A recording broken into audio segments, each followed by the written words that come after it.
As we reported earlier in this newscast, the first case of the Zika virus has been confirmed by the CDC in Clark County.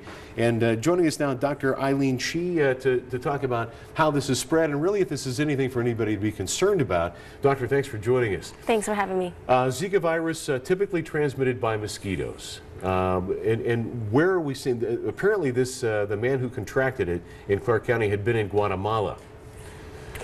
So yes. Let's go ahead and put up a map, and you can explain where the areas are where Zika has been prevalent. Sure. Zika virus has been around for a long time, but now it's becoming more and more of a Western Hemisphere phenomenon, and it's been spreading mainly through travelers. And Zika virus mainly transmitted, as we know, by mosquitoes, but there has been also a few reported cases where you can be spread through people, person to person. In that case, is it likely that in a case like this in Clark County that man might end up in quarantine?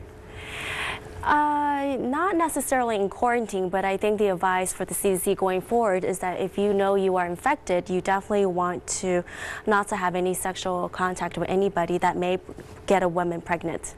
But if in ordinary contact, this man might have shaking hands with somebody locally, no worries about the Zika virus spreading that way? From what we know so far, no. I think it's only through very close contact. There's two ways that you can spread this virus from person to person. One is through sexual contact, and there's only been studies to show a man can spread this to a partner, and also from a woman who is pregnant through her pregnancy. And very quickly, the reason it's such a concern for pregnant women is the connection to birth defects, specifically microencephaly? Yes, there's a big growing evidence now that it's related to microcephaly. We don't know exactly what phase of your pregnancy is to the highest risk. We do recommend for all women of childbearing ages, if you're considering traveling to these places where it's high risk, to try to consider postponing that travel or postponing trying to get pregnant. Generally speaking, though, not an alarm right now for Clark County.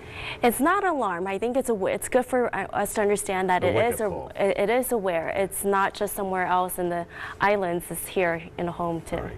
Doctor, thank you very much for joining us. Thank you. All right, let's go to Tricia. All right, thank you. Well,